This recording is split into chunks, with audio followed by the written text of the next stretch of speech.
been watching my channel, you know that I've been trying to get a hold of this Calathea for quite some time. It arrived earlier this month. You can see that it really had a time of it in shipping. However, I have to say thank you. I'm so sorry I didn't ask how you pronounce your name. I don't know if it is Angel, Angel, Angel. Thank you so much for messaging me and letting me know that this plant was for sale on Etsy. The listing didn't actually list it as a Leopardina. It was a Leopardina there, and I forget the name.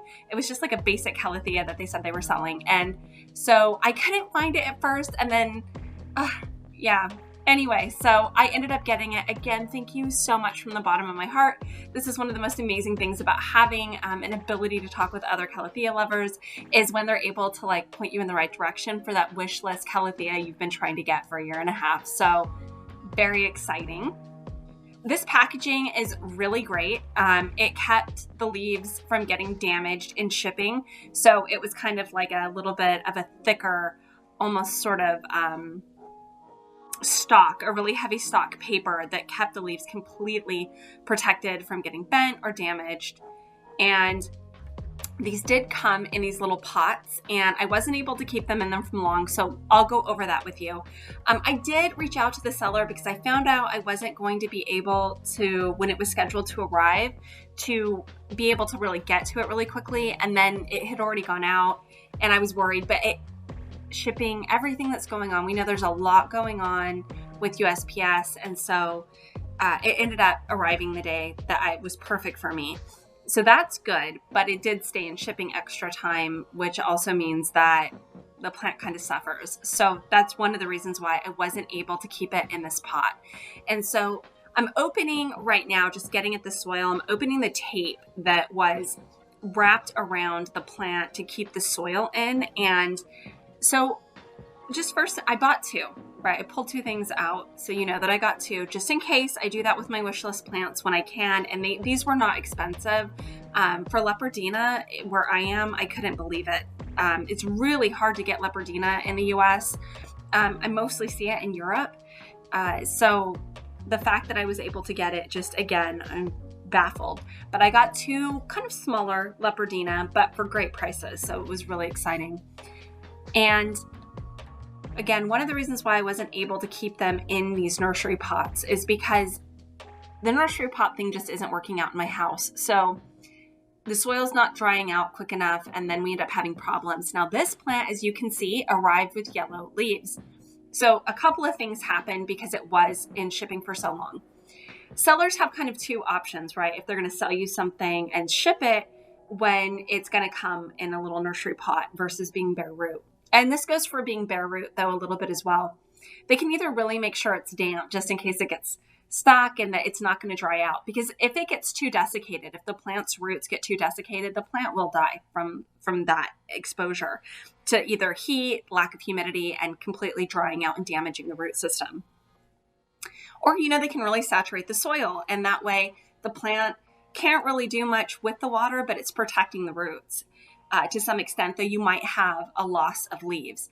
And so what I had with both of these is a loss of leaves because the soil was still damp when I got them, and I kept them in these little nursery pots, I would say, for the first, maybe 3 days. And then the soil still was not drying out, and I transferred them into terracotta pots. So that's what ended up happening. But you can see, I already can tell that there's a little bit of, not only is it kind of stress from being, the soil being damp for so long, but there's also some humidity stress. So even though the soil is nice and saturated and damp, that humidity is completely blocked off by the tape, and there's no way around that. So then the plant is still dealing with, at least once you get to my climate, a lot of arid conditions. And so a lot of the holdup in shipping right now, at least in my region, is once it gets to my regional sorting facility. And so that's where it can get stuck for 3 or 4 extra days. And usually, that's no big deal. When it's a plant, it's a little bit more, it's dicey. So, I'm looking at them and they look really good. I know I've got some humidity damage that I'm going to have to take care of. And I'm also going to need to think critically about the water situation. So, however, I've got two of these little Leopardina. Eventually, I might put them together to make one larger plant, but just, Oh, I'm so happy. Really beautiful. And so what I'm going to do in this video is, now that we've unboxed them and we're looking at them, and by the way, I think it's so cute how their little geniculum, you know, they're just cocked. You know, the leaves are kind of cocked from being in the dark.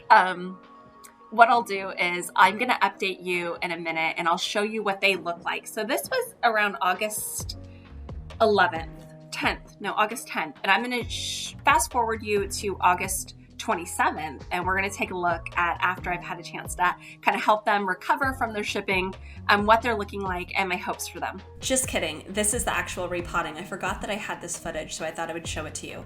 Here you can see where the humidity has really damaged the edges of some of the leaves, and where some leaves are altogether going to dry up and fall away from the soil being damp for too long with the plant. And so I am not by any means heavily disturbing the roots. I'm knocking away excess peat, really what this seems to be comprised of, what they came in, and then I'm just putting them into my normal Calathea mix. So I'm giving them a really well fast draining soil with a very porous pot that's hopefully going to help them balance out moisture. And also I am experimenting. I'm a Calathea hypocrite. I'm doing it again, but I'm experimenting more with terracotta. I've had a few other things that have developed around using the humidifier in the plant room, and we'll have a whole video about that, I'm sure, in the future. But for now, I am using terracotta a little more. I just know I'm going to have to make a heck of a lot more distilled water in the near future. So here is August 27th. They are looking much better. I've got a couple of Calathea inspectors here with me. And what we've noted here is that there is some superficial damage to the plants, and that's going to continue. That damage is actually going to get worse over time. Some of the leaves, like this one here, I'm going to lose entirely, and that's fine because the plant is already putting out new growth and it's moving quite a bit more, and I can tell that it's quite a bit more comfortable and happy and acclimating to my house. And I think it's only going to get better from here with these two. So I also, though, wanted to talk a little bit about the future of the channel with you. I have a few more unboxings planned that have already been filmed around plants in the Monsteraceae family, and also some aroids. However, I just wanted to throw out there, I know I'll be making more of that Calathea nerd content. I'll do a video on fertilization a little bit more in depth, and I'll also do maybe a couple of, Calathea emergency videos, things that I've dealt with and filmed recently. However, beyond that, I was really interested in tapping in to all of the Calathea's lovers out there in the world and asking, what content are you interested in seeing? Personally, at this point, again, there's only a couple Calatheas left that I really feel like I need to have, and I really don't need to have them. It's just, over time, it would be nice if I could have them here in my home with me. But they will, in those instances, take some thoughtfulness, some intentionality beforehand. So aside from the unboxings, what other videos do you want to see? Is there any particular content around Calathea that you're interested in? I know that for me, when I started the channel back in 2018, I uploaded my first video on Calathea in July of 2018, and that was because there really weren't a lot of Calathea-centered videos on YouTube at the time. And I know that's probably hard to believe now, but back then, there were things like tech talks you would see that were great, but they were really geared at people in the industry. So people working with Calathea in a professional capacity, either on the commercial or retail side.